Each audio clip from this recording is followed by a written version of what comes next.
மகிமைப்படுவதாக. ஆண்டவர் இயேசு கிறிஸ்துவின் நாமத்தினால் உங்கள் யாவருக்கும் வாழ்த்துக்களை தெரிவித்துக் கொள்கிறேன். இந்த நேரத்தில் கர்த்தரை ஆராதிக்கும்படியாக நாம் கூடி வருகிறோம். நாம் இருக்கிற இடங்களிலே கர்த்தரை முழு இதயத்தோடு, முழு பலத்தோடு, முழு ஆத்மாவோடு கர்த்தரில் அன்பு கூர்ந்து நாம் அவரை ஆராதிக்க போகிறோம். எல்லாரும் ஒருமனப்பட்டவர்களாய் கர்த்தரை ஆராதிப்போம். என் நாமத்தினாலே வந்து 2 பேர் எங்கே கூடியிருந்தாலும் அவர்கள் மத்தியில் நாம் இருப்பேன் என்று சொல்லி வாக்குப்படின பரிசுத்த ஆவியாகிய தேவன் நமத்தில் இருக்கிறார். நாம் கூடியிருக்கிற இடங்களிலே, கர்த்தரை ஆராதிக்கிற இடங்களிலே கர்த்தர் அசைவாடுகிற தேவனாய் இருக்கிறார். அவருடைய மகிமை, அவருடைய பிரசன்னம் அந்த இடங்களிலே இறங்குகிறது. அந்த இடத்திலே ஆவியானவர் கிரியை செய்கிறார். அவர் விடுதலைகளை கொடுக்கிறார். அவர் அற்புதங்களை செய்கிறார். அவர் ஆசீர்வாதங்களை அருளி செய்கிற தேவனாய் காணப்படுகிறார். இந்த நேரத்திலே நாம் ஜெபித்து கர்த்தரை தொடர்ந்து நாம் ஆராதிக்க போகிறோம். நாம் ஒருமனப்பட்டவர்களாய் ஜெபிப்போம். எங்கள் பரலோக பிதாவே, நாங்கள் உமக்கு நன்றி செலுத்துகிறோம். உம்முடைய நாமத்தை நாங்கள் மகிமைப்படுத்துகிறோம். நீர் பரிசுத்தமுள்ள தேவன், நீர் துதிகளின் மத்தியிலே வாசம் பண்ணுகிற தேவனாய் இருக்கிறபடினாலே நாங்கள் உமக்கு நன்றி செலுத்துகிறோம், துதிக்கிறோம். ஆண்டவரே, இந்த நேரத்தில் நாங்கள் ஒருமனப்பட்டவர்களாய் உடைய சமூகத்தில் வந்து உம்மை ஆராதித்து உம்முடைய நாமத்தை நாங்கள் உயர்த்துகிறோம்.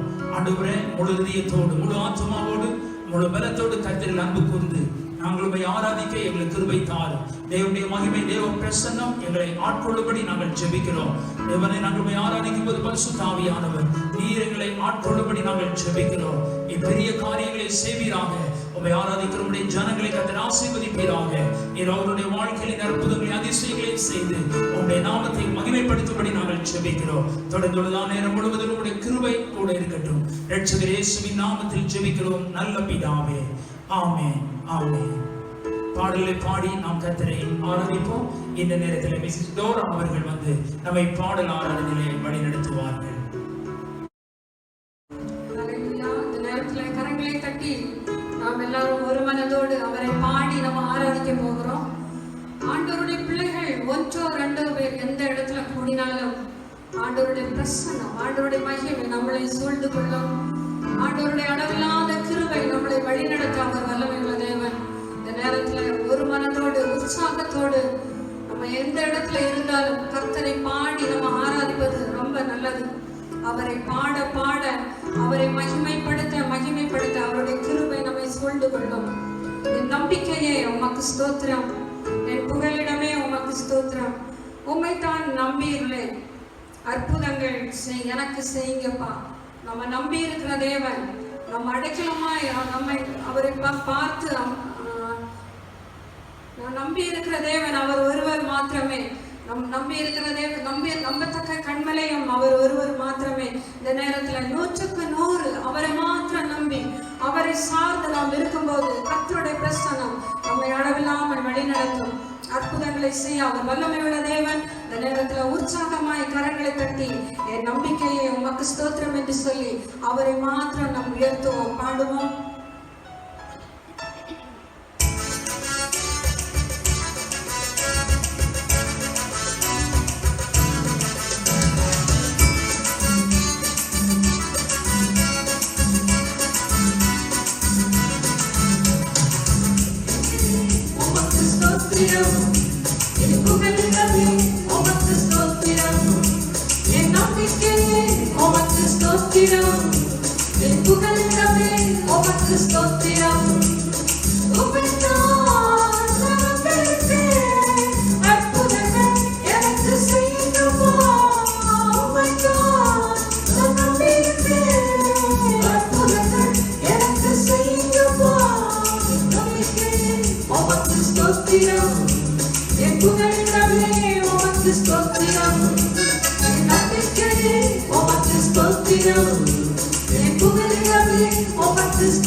Oh my God,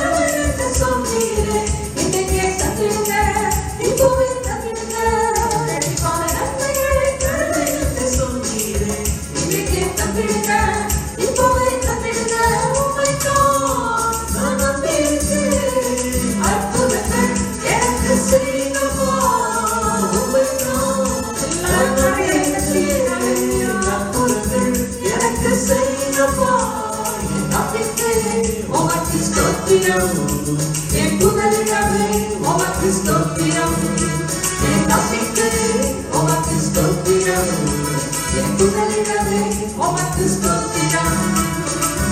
உம்மை அல்லாமல் யார் என்னை உயர்த்தக்கூடும்? அற்புதம் செய்திடுங்க, அதிசயம் நடத்திடுங்க. உம்மை அல்லாமல் யார் என்னை உயர்த்தக்கூடும்? அற்புதம் செய்திடுங்க, அதிசயம் நடத்திடுங்க. ஐஸ்வர்யம் கனவுமே உம்மாலே தான் வருகிறது. ஆளுகை செய்யுங்கப்பா, மேன்மைப்படுத்துங்கப்பா. ஐஸ்வர்யம் கனவுமே உம்மாலே தான் வருகிறது. ஆளுகை செய்யுங்கப்பா, மேன்மைப்படுத்துங்கப்பா. அற்புதங்கள் எனக்கு செய்யப்பா, உமைதான் நம்பியிருக்கிறேன்.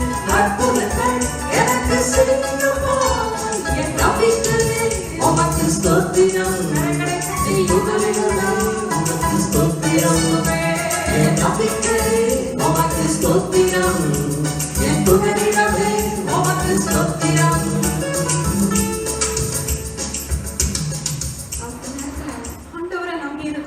நம்பிக்கையை உமக்கு ஸ்தோத்திரம் என்று சொல்லி ஆண்டவர் இந்த நேரத்துல நம்ம உயர்த்தினோம். யாக்கோபு என்னும் சிறு பூச்சியே, நீ ஒன்றுக்கும் கலங்கிடாத இஸ்ரவேலின் சிறு கூட்டமே, எதற்கும் பயந்திடாத. இஸ்ரவேல் ஜனங்களை ஆண்டவர் பார்த்து சொல்றாரு, யாக்கோபு என்னும் சிறு பூச்சியே, இஸ்ரவேல் ஜனங்களை பார்த்து ஆண்டவர் சொல்றாரு, நீ கலங்காத, எதை குறித்தும் பயப்படாத, எதை குறித்தும் கலங்கி போகாத. நான் உன்னோடே இருக்கிறேன், நான் உன்னோடே இருக்கிறேன், உன்னை கரப்பிடித்து வழி நடத்துவேன்னு சொல்லி ஆண்டவர் இஸ்ரவேல் ஜனங்களை பார்த்து சொல்றதை பார்க்கிறோம். இந்த நேரத்துல நம்ம கரங்களை தட்டி உற்சாகமா, யாக்கோபு என்னும் சிறு பூச்சியே, ஒன்றுக்கும் கலங்கிடாதே, இஸ்ரவேலின் சிறு கூட்டமே, எதற்கும் பயந்திடாதே. கரங்களை தட்டி உற்சாகமாய் பாடலாக பாடுவோம்.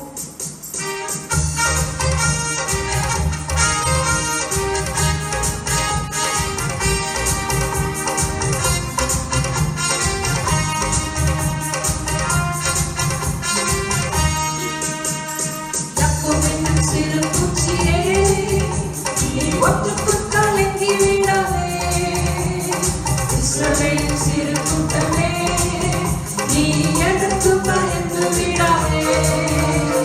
யாக்கோபு என்னும் சிறு பூச்சியே, நீ ஒன்றுக்கும் கலங்கி விடாதே.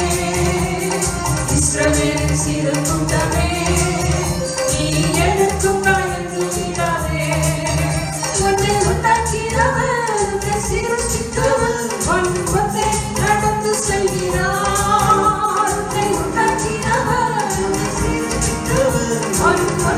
நடந்து செல்கிறார். நீங்க ஒன்றை ஒன்றும் செய்யாதே, நீங்க ஒன்றை ஒன்றும் செய்யாதே. அழைத்தவரை விடுவாரோ, தெரிந்தவர் விடுவாரோ, அழைத்தவரை விடுவாரோ, தெரிந்தவர் விடுவாரோ.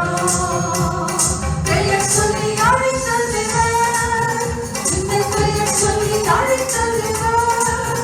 உன்னை மகிமைப்படுத்திடுவார், உன்னை மகிமைப்படுத்திடுவார். உன்னை உண்டாக்கினவர், உன்னை சிருஷ்டித்தவர், உன்னை நடந்து செல்கிறார். கரங்களை தட்டி ஹல்லேலூயா. என்னை உருவாக்கின தேவன் ஒரு நோக்கத்தோடு நம்மை உருவாக்கினார். ஹல்லேலூயா. ஆவியானவரே, நீங்க உன்னை ஒன்றும் செய்யாதே. உன்னை உண்டாக்கினவர், உன்னை சிருஷ்டித்தவர், உன் முன்னே நடந்து செல்கிறார். உன்னை உண்டாக்கினவர், என்னை சிருஷ்டித்தவர், என் முன்னே நடந்து செல்கிறார்.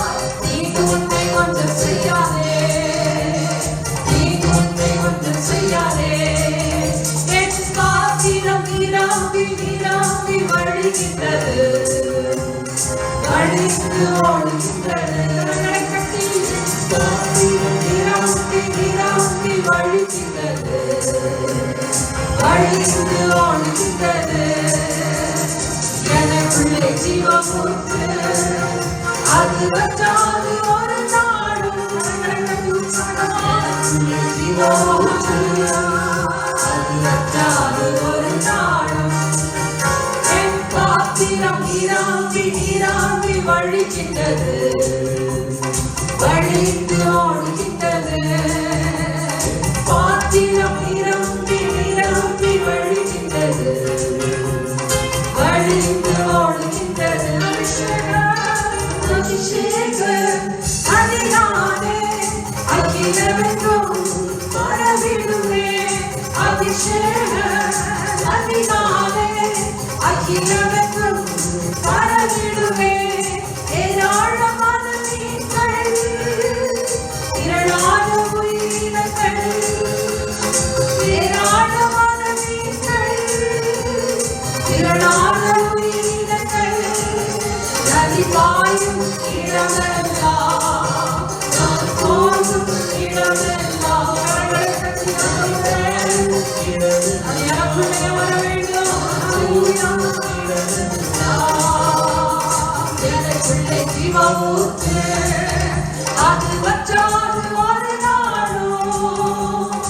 எனக்குள்ளே ஜீவமூத்து, அது வற்றாது ஒரு நாளும். என் பாத்திரம் நிரம்பி நிரம்பி வழிகின்றது, வழிந்து ஓடுகின்றது.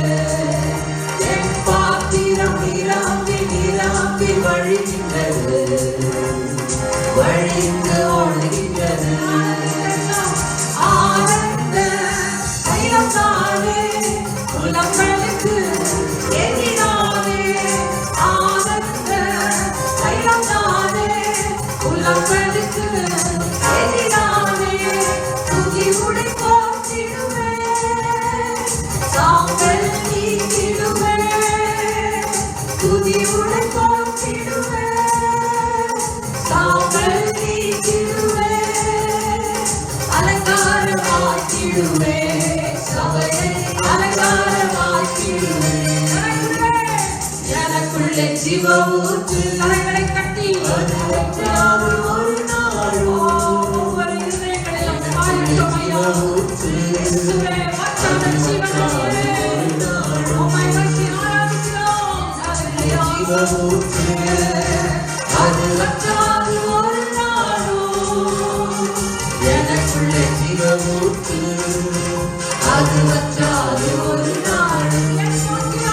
என் பாத்திரம் நிரம்பி நிரம்பி வழிகின்றது, வழிந்து ஓடுகின்றது. என் பாத்திரம் நிரம்பி நிரம்பி வழிகின்றது, வழிந்து ஓடுகின்றது.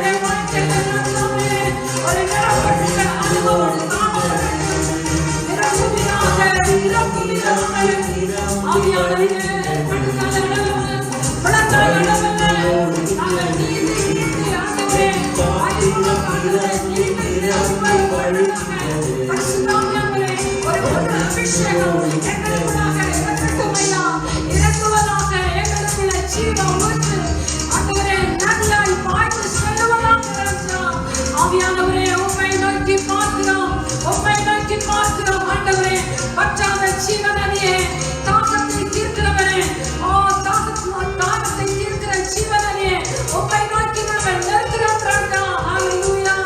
இயேசுவே, ஓடி வருகிறதான ஜீவனே, ஒருத்தரான கரங்கள் கொண்டு தடுக்க முடியாதப்பா. எங்களுடைய மத்தியில இருந்து கர்த்தாவே, எங்களுடைய உள்ளத்தில் இருந்து ஆண்டவரே புறப்பட்டு வருகிறதான ஜீவன் நதியானது அநேகருக்கு தாகத்தை தீர்க்கிறதாக அதை நீர் மாற்றுவீராக ராஜா. இயேசுவே,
ஜீவநதிக்காய் ஆவலோடு காத்திருக்கிறோம் ஆண்டவரே. ஆவியானவரே, எங்களை நிரப்புவீராக, எங்களுடைய தாகத்தை தீர்ப்பீராக. இயேசுவே, உம்மை நோக்கி பார்க்கிறோம் ராஜா. ஓ, தாகமா இருக்கிறவர்களே, என்னிடத்தில் வாருங்கள் என்று சொன்ன தேவன், நாங்கள் உம்மை மாத்திரம் நோக்கி வந்திருக்கிறோம், வேற யாரிடத்திலும் அல்ல, உம்மிடத்தில் மாத்திரம் நாங்கள் வந்திருக்கிறோம் ராஜா. நம்பிக்கைக்குரிய தேவனை நோக்கி பார்த்து ஆண்டவரே, எங்களுடைய தாகத்தை தீர்த்து அனுப்புவீராக. உம்மை பார்த்து நாங்கள் கெஞ்சுகிறோம் ஆண்டவரே. கர்த்தர் இறங்குவீராக, கிரியை செய்வீராக. உமக்கு நன்றி நன்றி. ஹல்லேலூயா. இயேசுவே, உமக்கு நன்றி செலுத்துகிறோம். பரிசுத்த ஆவியானவரே, உம்மை நன்றியோடு துதிக்கிறோம் ஆண்டவரே. ஹல்லேலூயா ஹல்லேலூயா. பரிசுத்த ஆவியானவரே, உம்மை நோக்கி பார்க்கிறோம். உம்மாலே எல்லாம் கூடும். ஒரு வார்த்தை சொன்னால் போதும். உங்க கிருபையே என்னை தாங்கி நடத்தியதே. பாடலை பாடலாம்.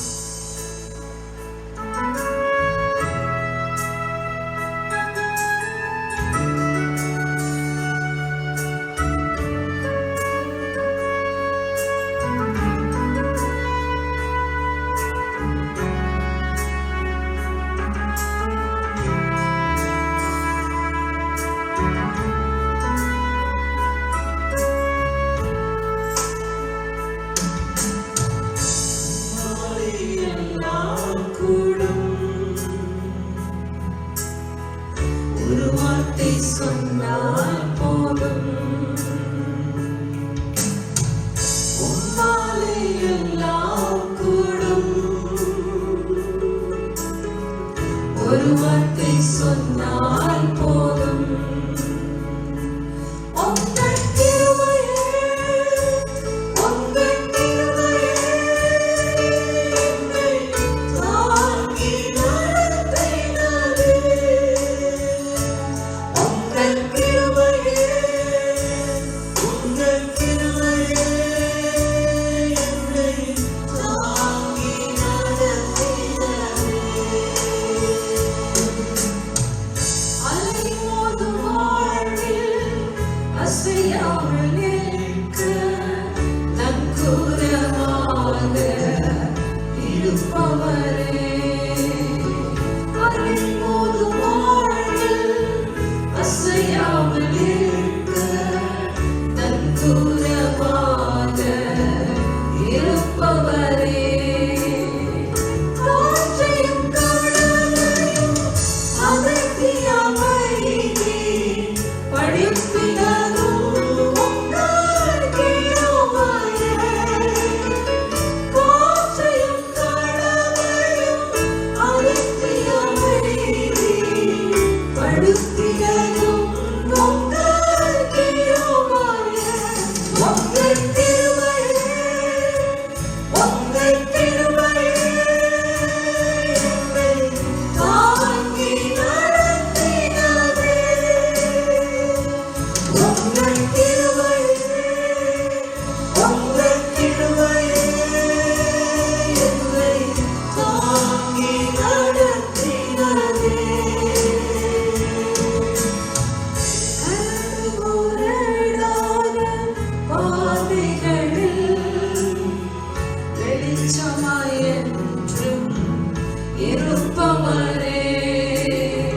கரடுமுரடான பாதைகளில் வெளிச்சமாய் என்றும் இருப்பவரே. வழிகளிலெல்லாம் தூதர்கள் அனுப்பி காப்பதும் உங்கள் கிருபையே. வழிகளிலெல்லாம்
எங்களால சாதிக்க முடியாத தேவ பிரசன்னம் சாதிக்கும் ஆண்டவரே. நாங்கள் எவ்வளவு முயற்சி எடுத்தாலும் ஆண்டவரே, உங்களுடைய பிரசன்னம் இல்லாமல் அது எதுவுமே நடக்காதப்பா.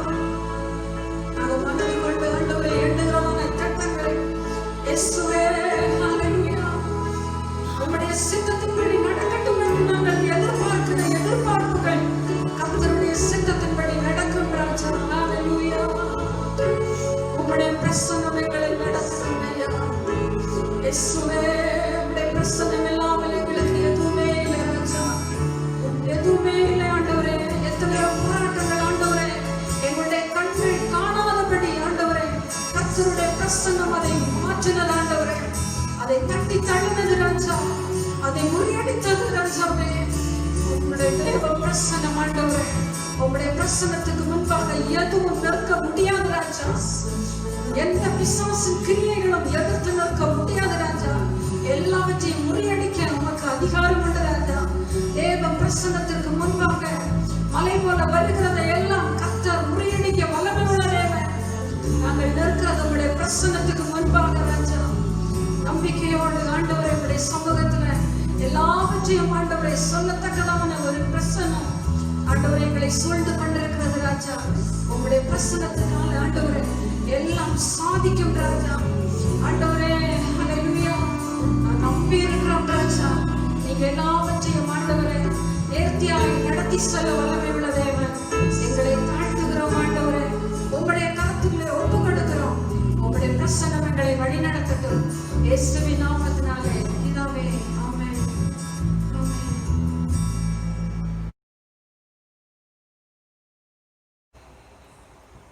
ஹல்லேலூயா. நாம் எவ்வளவு நேரம் கர்த்தரை விடுதலையோடு பாடி துதித்து ஆராதிக்க ஆண்டவர் கிருபை செய்தார். எல்லாரும் விடுதலையோடு கர்த்தரை துதித்து மகிமைப்படுத்தினீர்கள். ஆண்டவருடைய நாம மகிமைப்படுவதாக. தொடர்ந்து நாம் வேத வசனத்தை நாம் தியானிப்போம்.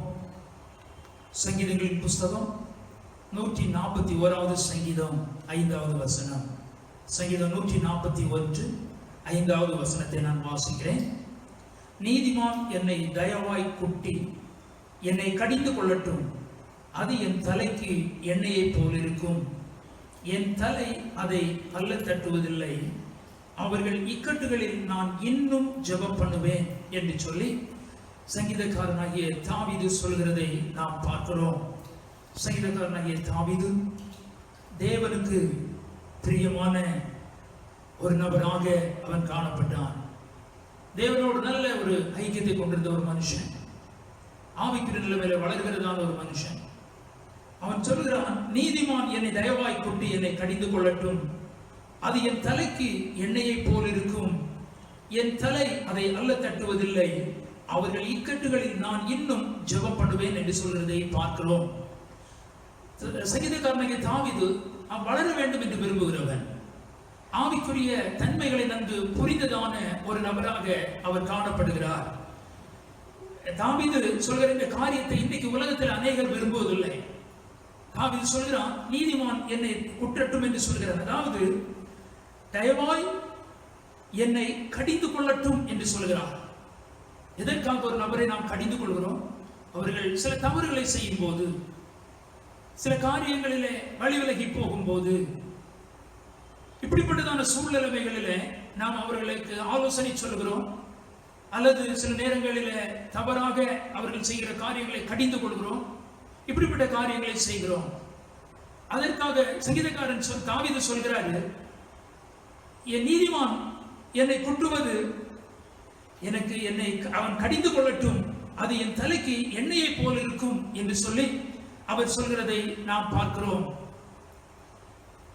இந்த நாட்களிலே அந்த கடிந்து கொள்கிற அல்லது ஆலோசனை சொல்கிற அந்த தன்மையை அநேகர் இந்த நாட்களில் விரும்புகிறதில்லை, அநேகர் ஏற்றுக்கொள்கிறதில்லை. அவன் அது மாத்திரமல்ல, அவன் அங்கே சொல்லுகிறான், அவர்கள் இக்கட்டுகளில் நான் இன்னும் ஜெபம் பண்ணுவேன்.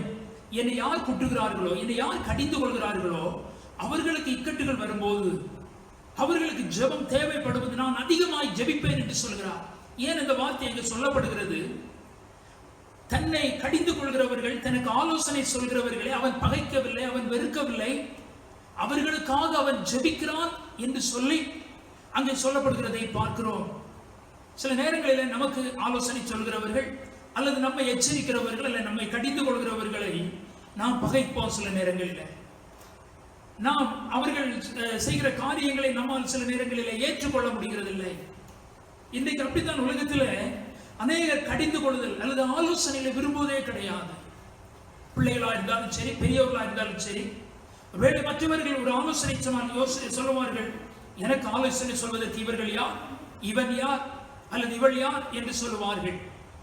நம்ம ஒருவேளை திட்டினால் அல்லது கடிந்து கொண்டால், சில தவறுகளை செய்யும் போது நம்ம எச்சரித்தால், நான் விரும்பினபடி எது வேண்டுமானாலும் செய்வேன், இவர்கள் யார் கேட்பதற்கு என்று சொல்லி இந்த நாட்களிலே பல சொல்வதை நாம் பார்க்கிறோம். அப்படிங்கிற அர்த்தம் என்ன? மற்றவர்கள் என்னை குற்றம் சொல்லக்கூடாது, மற்றவர்கள் என்னை ஆலோசனை சொல்லக்கூடாது, மற்றவர்கள் என்னை கடிந்து கொள்ளக்கூடாது, அப்படி என்கிறதான ஒரு தன்மை காணப்படுகிறதை நாம் பார்க்கிறோம். ஆனால் வளர்கிற தாவீது சொல்கிறான், என்னை கடிந்து கொள்ளட்டும் என்று சொல்கிறான். அப்போ வளருகிறவர்கள் சொல்லுவார்கள், நீதிமானனை கடிந்து கொள்ளட்டும் என்று சொல்லுவார்கள். ஆனால் வளர விரும்பாதவர்கள் யாரும் என்னை ஒன்று சொல்லக்கூடாது, எனக்கு ஆலோசனை தேவையில்லை, என்னை கடிந்து கொள்ளக்கூடாது, யாரும் என்னை எதையும் சொல்லக்கூடாது என்று சொல்லி வளர விரும்பாதவர்கள் இந்த காரியத்தை சொல்லுவார்கள். சிலர் குறை கூறுவார்கள். குறை கூறுவது வேறு, ஆலோசனை கூறுவது வேறு. சிலருடையதான குறைவுகளை அல்லது தவறுகளை தூற்றி தெரிவார், அதல்ல அது குறை கூறுவது. ஆலோசனை கூறுவது என்பது ஒருவர் வளர்ச்சிக்கு ஏதுவாக அல்லது அவர்கள் செய்கிற தவறுகள் அதை சரி செய்து கொள்வதற்காக கூறுகிற ஆலோசனைகள், அல்லது ஒருவருடையதான நன்மைக்கு ஏதுவாக சொல்லப்படுகிற ஆலோசனைகள் பல வகைகளாக காணப்படுகிறது. தவறு செய்யும் போது கடிந்து கொள்கிறார்கள், எச்சரிக்கிறார்கள். ஆனால் ஆவிக்குரிய நிலைமையில் நன்றாக வளர்கிறவர்கள் என்ன செய்வார்கள் என்று சொன்னால், ஒரு நபர் நமக்கு நன்மையான காரியத்தை சொல்லும் போது, நம்முடைய தவறை சுட்டி காட்டும் போது, அல்லது நமக்கு ஏற்ற ஆலோசனைகளை சொல்லும் போது அது சந்தோஷமா அதை ஏற்றுக்கொண்டு, உண்மையாகவே நான் செய்தது தவறு, ஐயோ இந்த தவறை செய்து விட்டேன், சரியான நேரத்தில் அவர்கள் அதை சுட்டி காட்டி விட்டார்கள், நான் இனிமேல் அந்த தவறை செய்யக்கூடாது, நான் ஜாக்கிரதையா இருக்க வேண்டும், நான் கவனமா இருக்க வேண்டும் என்று சொல்லி தங்களுடைய வாழ்க்கையை குறித்து மிகவும் அவர்கள் கவனமாக இருக்கிறவர்களாக காணப்படுகிறார்கள். ஏன் ஒரு நபர் நம்மை கடிந்து கொள்கிறார்கள் என்று சொல்லி நம்ம பார்க்கிறதான நேரத்தில் ஏன் கடிந்து கொள்கிறார்கள்? ஒருவேளை நாம் தவறான ஒரு பாதையில செல்லலாம், அல்லது ஏதோ ஒரு தவறை நாம் செய்யலாம், அல்லது சொல்லப்பட்டதான ஒழுங்கின்படி அல்லது சொல்லப்பட்டதான கட்டளையின்படி நாம் காரியங்களை செய்யாமல் இருக்கலாம்.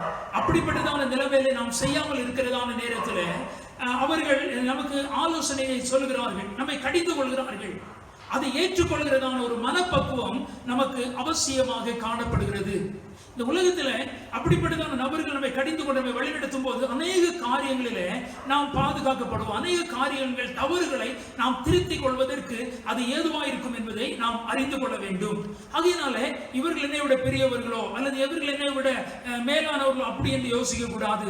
யார் சிறுவர்களாய் பெரியவர்கள் யார் சொன்னாலும் நன்மைக்கு ஏதுவான ஒரு காரியத்தை நமக்கு சொல்வார்கள் என்று சொன்னால் அதை உண்மையாகவே அது சரியாக அவர்கள் ஆலோசனை சொல்லுகிறார்கள், உண்மையாகவே அவர்கள் சரியான விதத்தில் கண்டிக்கிறார்கள் என்று சொல்லி நாம் அதை புரிந்து கொள்ளும் போது அதை நம்முடைய வாழ்க்கைக்கு நன்மைக்கு ஏதுவாக நாம் அதை எடுத்துக்கொள்ள வேண்டுமே தவிர அவர்கள் அதனால் பகைக்கவோ அல்லது அவர்களுக்கு விரோதமாய் பேசவோ கூடாது என்பதில் நாம் கவனமாக இருக்க வேண்டும்.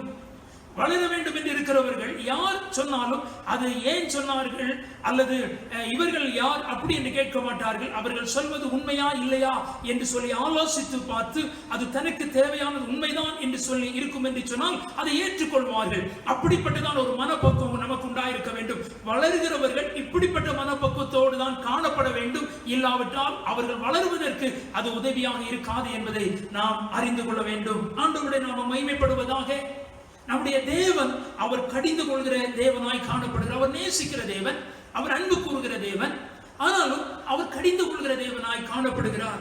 ஏன் அவர் கடிந்து கொள்கிறார்? வேதவசனத்திலிருந்து நாம் பார்க்கிறதான நேரத்தில் வெளிப்படுத்தின விசேஷம் 3ஆம் அதிகாரம் 18வது வசனத்தை வாசிக்கும் போது வெளிப்படுத்தல் 3ஆம் அதிகாரம் 19வது வசனத்தை வாசிக்கும் போது அங்கே சொல்லப்பட்டிருக்கிறது, நான் நேசிக்கிறவர்கள் எவர்களோ அவர்களை கடிந்து கொண்டு சிட்சிக்கிறேன் என்று சொல்லி அங்கே ஆண்டவர் சொல்கிறதை பார்க்கிறோம். நான் நேசிக்கிறவர்கள் எவர்களோ அவர்களை கடிந்து கொண்டு சிட்சிக்கிறேன்.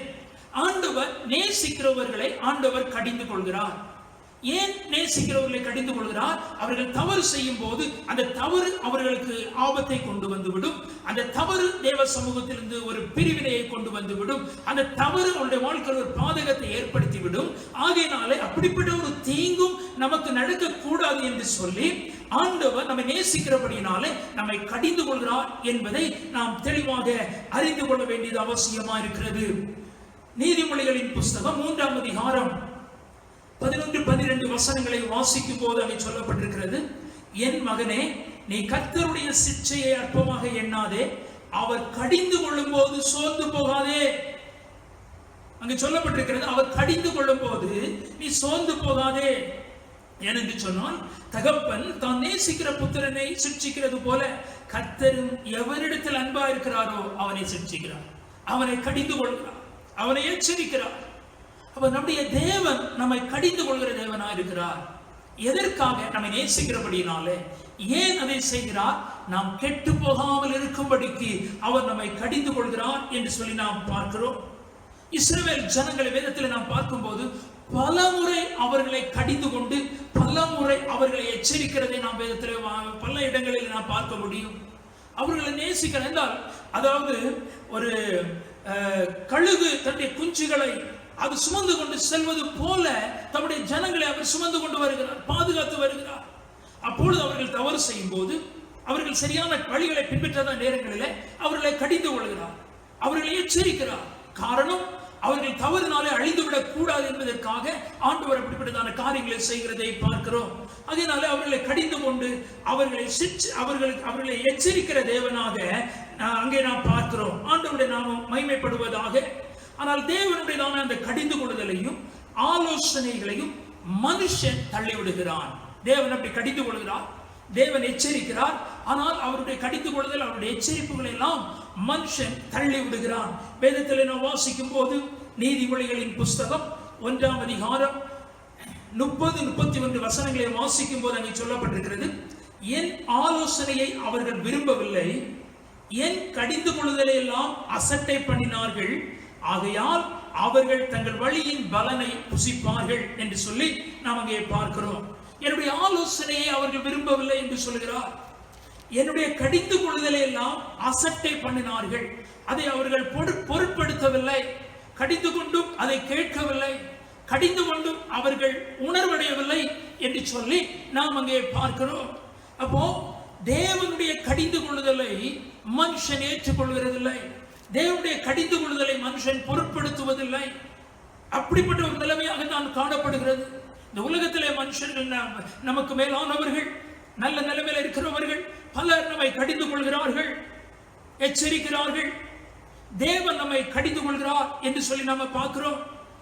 நீதிமொழிகளின் புஸ்தகம் 1ஆம் அதிகாரம் 25வது வசனத்தை வாசிக்கும் போது, என் ஆலோசனை எல்லாம் நீங்கள் தள்ளி என் கடிந்து கொள்ளுதலை வெறுத்தீர்கள் என்று சொல்லி அங்கே சொல்லப்படுகிறதை பார்க்கிறோம். ஆலோசனை ஏற்றுக்கொள்ளவில்லை. அவருடைய கடிந்து கொள்ளுதலை வெறுத்தீர்கள். அவர் கடிந்து கொள்வதை விரும்பாத ஒரு நிலைமை அங்கே காணப்படுகிறது.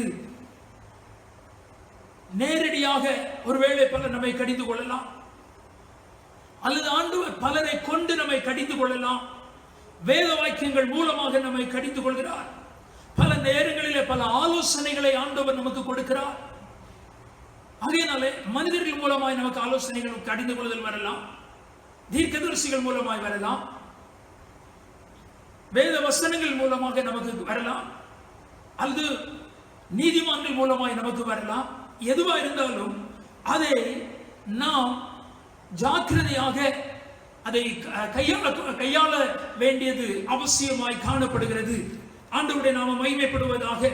2 தீமோத்தேயுவின் புஸ்தகம் 3ஆம் அதிகாரம் 17வது வசனத்தை வாசிக்கும் போது 2 தீமோத்தேயு 3:17 வேத வாக்கியங்கள் அவைகள் உபதேசத்துக்கும் கடிந்து கொள்ளுதலுக்கும் சீர்திருத்தலுக்கும் நீதியை படிப்பிக்குதலுக்கும் பிரயோஜனம் உள்ளவைகளாய் இருக்கிறது என்று சொல்லப்பட்டிருக்கிறது.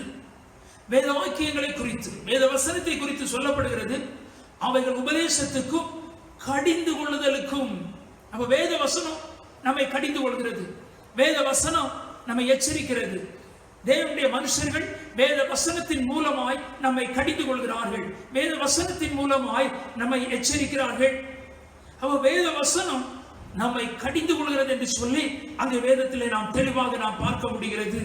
வேத வாக்கியங்கள் அவைகள் நம்மை உபதேசத்துக்கும் கடிந்து கொள்ளுதலுக்கும் சீர்திருத்தலுக்கும் நீதியை படிப்பிக்குதலுக்கும் பிரயோஜனம் உள்ளவைகளாக இருக்கிறது.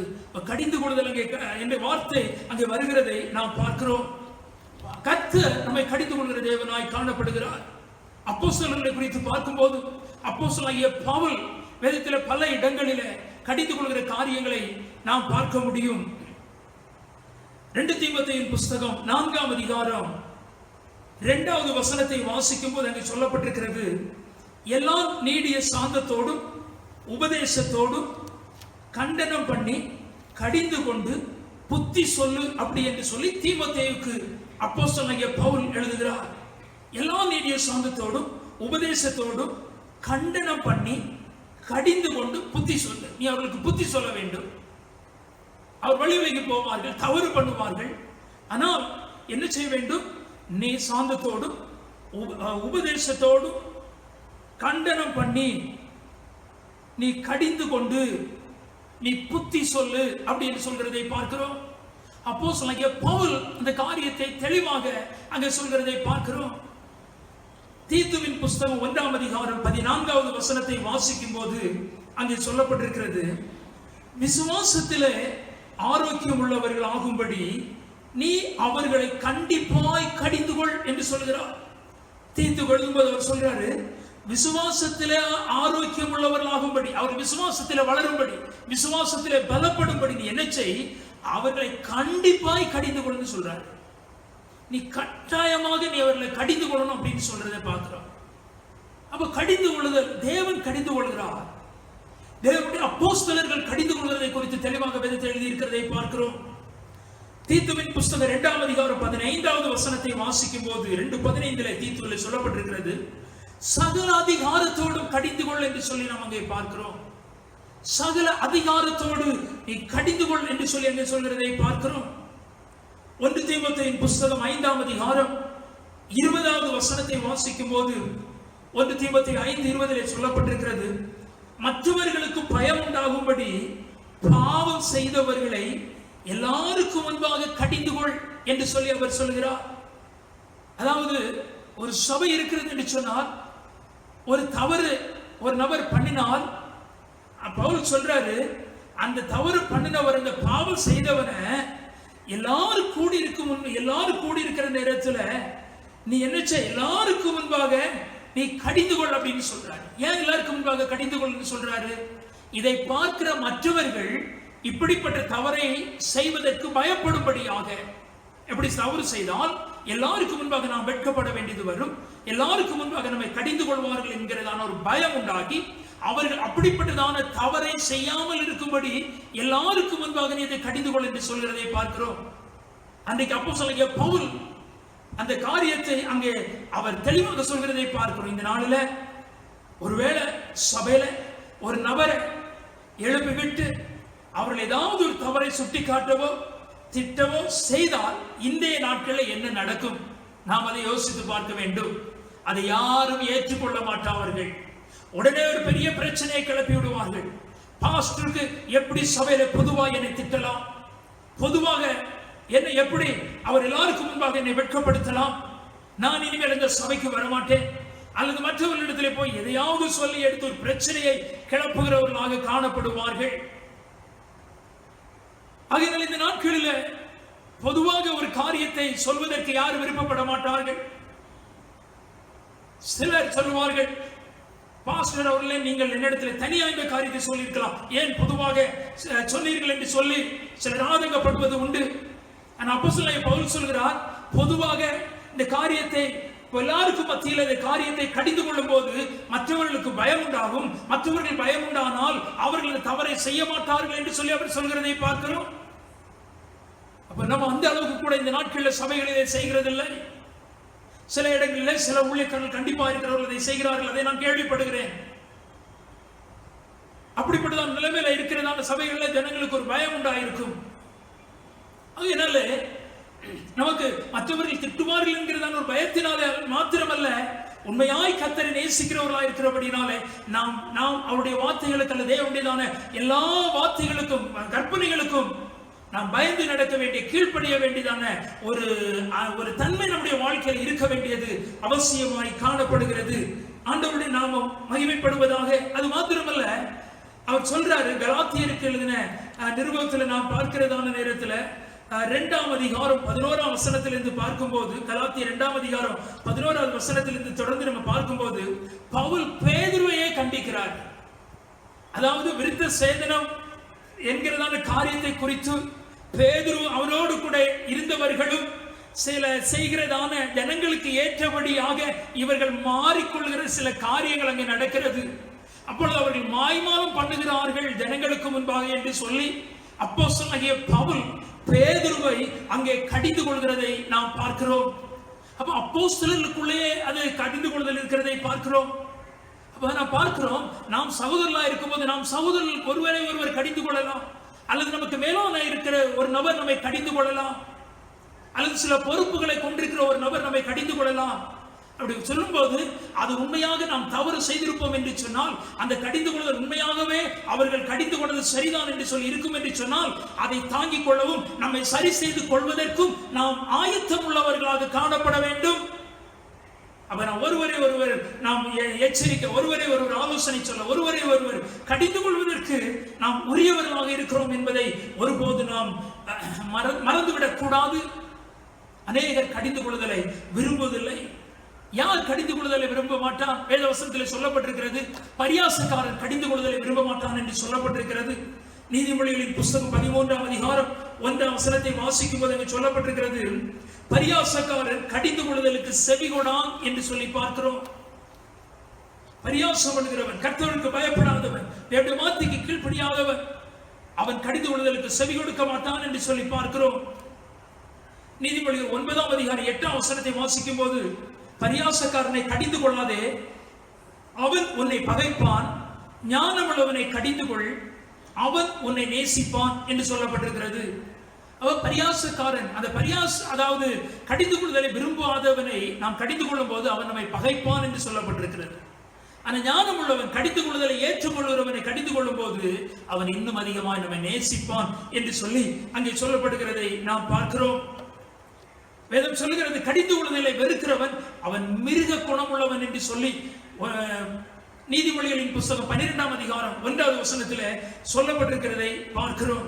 அப்படி என்றால் ஒரு மனுஷன் கடிந்து கொள்ளுதலை அல்லது ஆலோசனைகளை விரும்பாமல் அவன் இருப்பான் என்று சொன்னால் அவனுடைய நிலைமை என்ன? ஆலோசனையை கடிந்து கொள்ளுதலை அவன் ஏற்றுக்கொள்ளாத விரும்பாத என்ற நிலைமை என்ன? வேதத்தில் சொல்லப்பட்டிருக்கிறது. நீதிமொழிகளின் புஸ்தகம் 15ஆம் அதிகாரம் 10ஆவது வசனத்தில் சொல்லப்பட்டிருக்கிறது, கடிந்து கொள்ளுதலை வெறுக்கிறவன் சாவான் என்று சொல்லப்பட்டிருக்கிறது. கடிந்து கொள்ளுதலை ஏற்றுக்கொள்ளாதவன், கடிந்து கொள்ளுதலை வெறுக்கிறவன், அவன் சாவான், அவன் அழிவான் என்பது அதனுடைய அர்த்தம். அவன் அழிந்து போவான். ஏனென்று சொன்னால் தவறு செய்யும்போது பல காரியங்கள் எச்சரிக்கப்படும் போது அவன் அதை பொருட்படுத்தாமல் போகும்போது அவனுடைய வழி அவனை அழிவுக்கு நேராய் கொண்டு போய்விடும். ஆகையினாலே கடிந்து கொள்ளுதலை ஏற்றுக்கொள்ளாத நிலைமை அழிவு என்று சொல்லி நம்ம பார்க்கிறோம். வேதத்தில் வாசிக்கிறோம். நீதிமொழிகளின் புஸ்தகம் 29ஆம் அதிகாரம் 1வது வசனத்திலே சொல்லப்பட்டிருக்கிறது, அடிக்கடி கடிந்து கொள்ளப்பட்டும் தன் பிடரியை கடினப்படுத்துகிறவன் சகாயமின்றி சடுதில் நாசமடைவான் என்று சொல்லப்பட்டிருக்கிறது.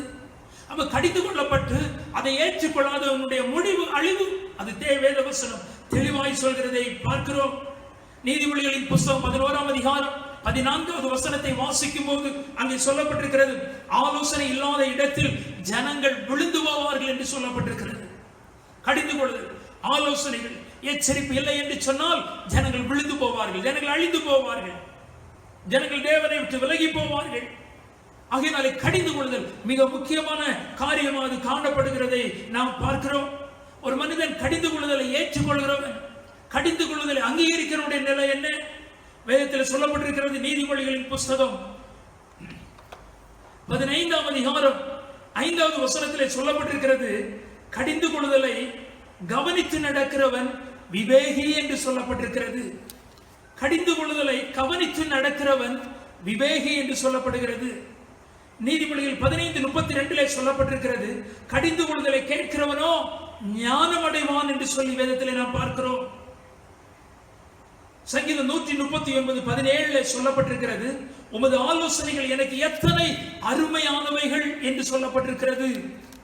உமது ஆலோசனைகள் எனக்கு எத்தனை அருமையானவைகள் என்று சொல்லி அங்கே சொல்லப்பட்டிருக்கிறதை நாம் பார்க்கிறோம். அப்ப கடிந்து கொள்ளுதல் நமக்கு அது நம்மை வளரச் செய்கிறது. கடிந்து கொள்ளுதல் நம்மை தேவ சமூகத்தில் நம்ம இன்னும் அதிகமாக கிட்டி சேரும்படியாக அது உதவி செய்கிறது என்பதை நாம் பார்க்கிறோம். ஆண்டவருடைய நாம மகிமைப்படுவதாக. ஒரு மனுஷன் கடிந்து கொள்ளுதல் அவன் விரும்பாதவனா இருப்பான் என்று சொன்னால் அவன் அந்த கடிந்து கொள்ளுறதான நேரத்தில் அவன் அதை பொருட்படுத்தாமல் இருப்பான் என்று சொன்னால் அவனுக்கு அழிவு வரும்போது, ஆபத்து வரும்போது, தீங்கு வரும்போது அவன் அலறுவான், அவன் புலம்புவான். வேதத்திலே நமக்கு ஆதாரம் இருக்கிறது. நீதிமொழிகளின் புஸ்தகத்தை நான் பார்க்கிறதான நேரத்தில் நீதிமொழிகளின் புஸ்தகம் 5ஆம் அதிகாரம் 11ஆம் வசனத்திலிருந்து 14ஆம் வசனம் வரையில் வாசிக்கும் போது அங்கே சொல்லப்பட்டிருக்கிறது. நீதிமொழிகளின் புஸ்தகம் 5ஆம் அதிகாரம் 11வது வசனத்திலிருந்து 14வது வசனம் வரையில் வாசிக்கிறேன். முடிவிலே உன் மாம்சமும் உன் சரீரமும் உருவழியும் போது நீ துக்கித்து, ஐயோ போதகத்தை நான் வெறுத்தேனே, கடிந்து கொள்ளுதலை என் மனம் அலட்சியம் பண்ணினதே, என் போதகரின் சொல்லை நான் கேளாமலும் எனக்கு உபதேசம் பண்ணினவர்களுக்கு என் செவியை சாயாமலும் போனேனே, சபைக்குள்ளும் சங்கத்துக்குள்ளும் கொஞ்சம் குறைய எல்லா தீமைக்கும் உள்ளானே என்று முறையிடுவா என்று சொல்லப்பட்டிருக்கிறது.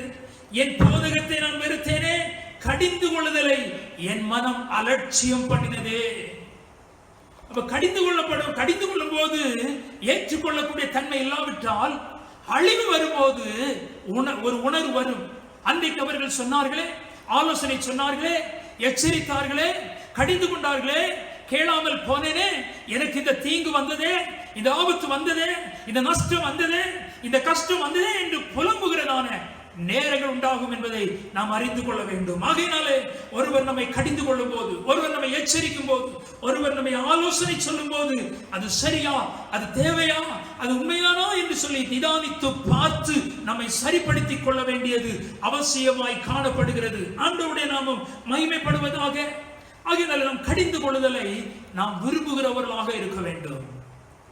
யார் சொல்கிறார்கள் என்றல்ல, நம்மை விட பெரியவர்கள் அல்லது சிறியவர்கள் சொல்கிறார்கள் என்றல்ல, நம்மை விட படித்தவர்கள் அல்லது படிக்காதவர்கள் சொல்கிறார்கள் என்றல்ல, அந்த தேவை, அந்த கடிந்து கொள்ளுதல், அந்த ஆலோசனை, அந்த எச்சரிப்பு அது உண்மையாயிருக்கும் என்று சொன்னால் அதை ஏற்றுக்கொள்கிற ஒரு மனப்பக்கம், ஒரு தாழ்மையின் இருதயம், ஒரு உணர்வுள்ள இருதயம் நமக்கு தேவையா இருக்கிறது. ஆண்டவருடைய நாம மகிமைப்படுவதாக. மோசேயை குறித்து நாம் பார்க்கிறதான நேரத்தில் தேவனால் அழைக்கப்பட்டவர், தேவன் இஸ்ரவேல் ஜனங்களை வழிநடத்தி கொண்டு வந்தவர். அப்படிப்பட்டதான் ஒரு மேன்மையான ஒரு மனிதர் மோசே. ஆனால் மோசேனுடைய வாழ்க்கையில ஒரு சூழ்நிலை ஜனங்களை அவர் நியாயம் விசாரித்துக் கொண்டிருக்கிறார். நியாயம் விசாரித்துக் கொண்டிருக்கிறதான நேரத்தில் அவருடைய மாமனார் வந்து ஒரு ஆலோசனையை சொல்லுகிறார். ஆலோசனை சொல்லும் போது மோசே என்ன செய்கிறார் என்று சொன்னால், இருப்போ எனக்கெல்லாம் தெரியும் என்று சொல்லி மோசே சொல்லவில்லை. மோசே என்ன சொல்கிறார்?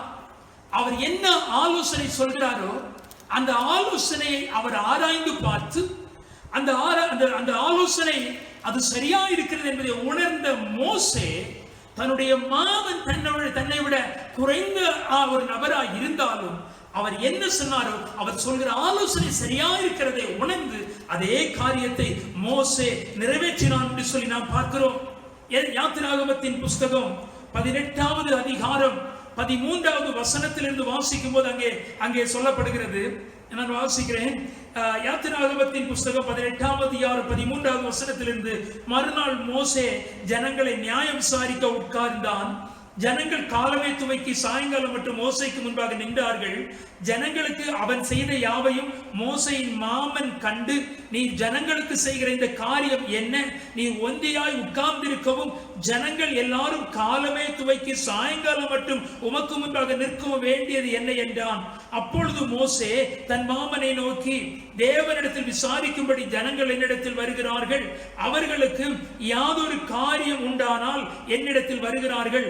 நான் அவர்களுக்குள்ள வழக்கை தீர்த்து தேவ கட்டளைகளையும் அவருடைய பிரமாணங்களையும் தெரிவிக்கிறேன் என்றான்.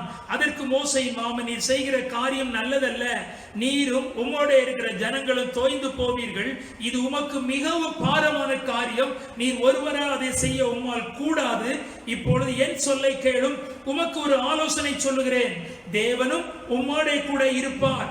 நீர் தேவ சந்ததியிலே ஜனங்களுக்காக இரும்.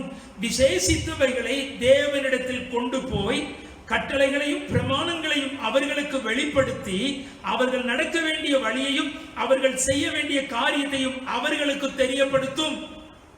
இப்ப என்ன செய்ய வேண்டும்னு சொன்னா, ஜனங்கள் ஒவ்வொரு நாள் தப்பு பண்ணுவாங்க, பிரச்சனை இருக்கும், பலவிதமான நிலைமையில ஜனங்கள் பிரச்சனையோடு பலவிதமான சண்டை பிரச்சனை குழப்பம் இதோடு ஜனங்கள் வருவாங்க.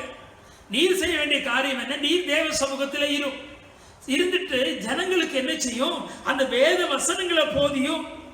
வேதத்தில் அழகாய் சொல்லப்பட்டிருக்கிறது, கட்டளைகளையும் பிரமாணங்களையும் அவர்களுக்கு வெளிப்படுத்தும்.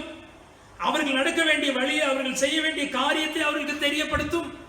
அப்ப வேத வசனங்களை வேத பிரமாணங்களை அவர்களுக்கு போதிக்கும் போது ஜனங்கள் அதை கை கொள்ள ஆரம்பிப்பார்கள். ஜனங்கள் அதற்கு பயப்படுவார்கள். அப்படி பயப்படும் போது அவர்கள் கர்த்தருக்கு பயப்படுகிற பயம் உண்டாகிற நேரத்தில் அவர்கள் இப்படிப்பட்டதான அநியாயங்கள் அக்கிரமங்களை பண்ண மாட்டார்கள். ஒருவேளை அதையும் மீறி சில பிரச்சனைகள் வரும்போது நீர் என்ன செய்ய வேண்டும்?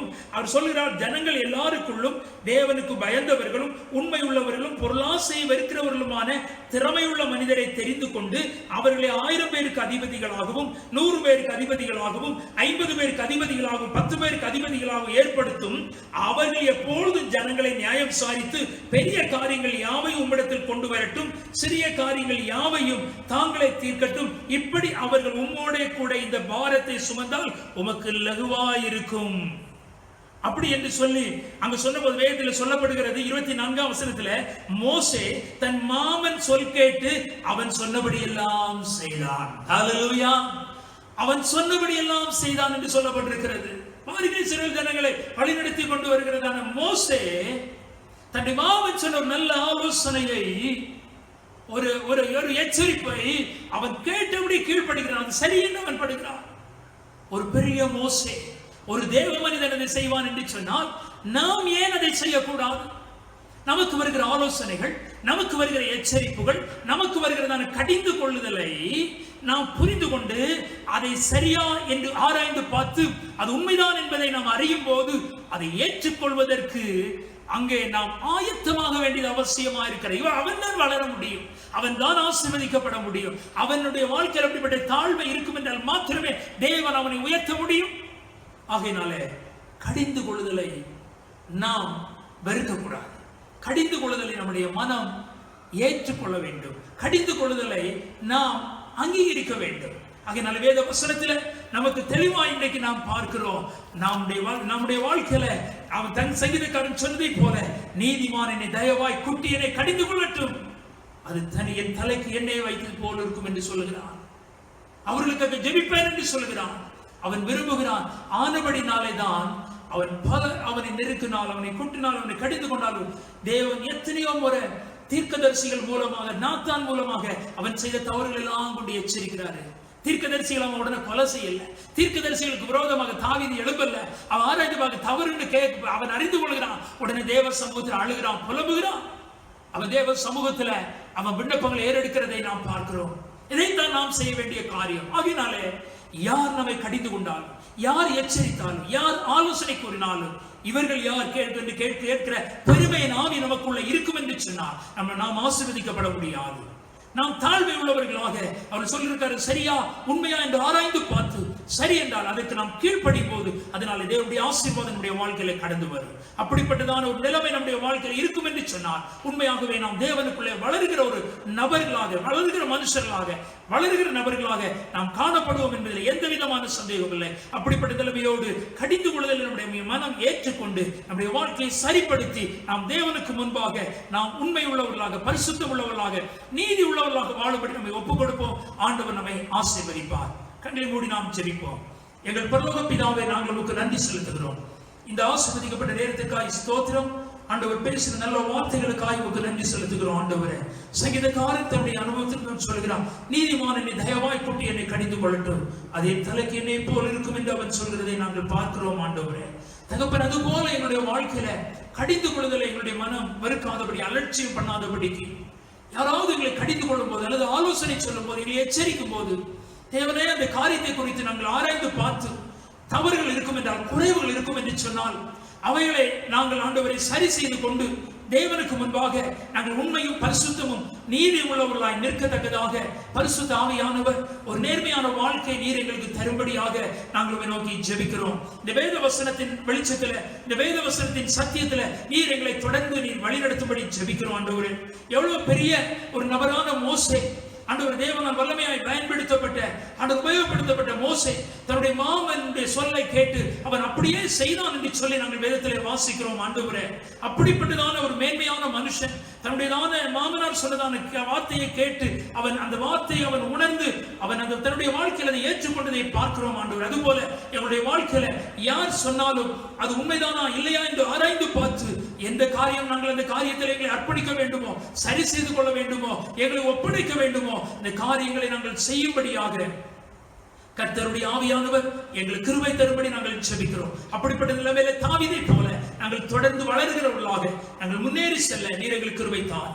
எங்களுடைய ஆவியாத்துவ சரீரம் முழுவதும் ஆண்டவரே நீர் வரும்போது குற்றமற்றதாய் காணப்படும்படியாக, ஆண்டவரே, கடிந்து கொள்ளுதலை அலட்சியம் பண்ணாதபடிக்கு, கடிந்து கொள்ளுதலை ஆலோசனைகளையும் சிக்ஷைகளையும் நாங்கள் ஏற்றுக்கொண்டு ஆண்டவரே உமக்கு முன்பாக உண்மை நீதி உள்ளவர்கள் நிற்கத்தக்கதாக தேவாவியானவர் எங்களுக்கு கிருபை தரும்படி ஜெபிக்கிறோம். முற்றிலுமா எங்களை தாழ்த்தி உடைய கரத்தில் ஒப்புக் கொடுக்கிறோம். இரட்சகர் இயேசுவின் நாமத்தில் ஜெபிக்கிறோம் நல்ல பிதாவே, ஆமென். என் ஆத்துமாவே கர்த்தரை ஸ்தோத்திரி, என் முழுவதுமே அவருடைய பரிசுத்த நாமத்தை ஸ்தோத்திரி. என் ஆத்துமாவே கர்த்தரை ஸ்தோத்திரி, அவர் செய்த சகல உபகாரங்களை மறவாதே. ஆமென், ஆமென். கர்த்தர் ஒவ்வொருவரையும் ஆசீர்வதிப்பார். God bless you.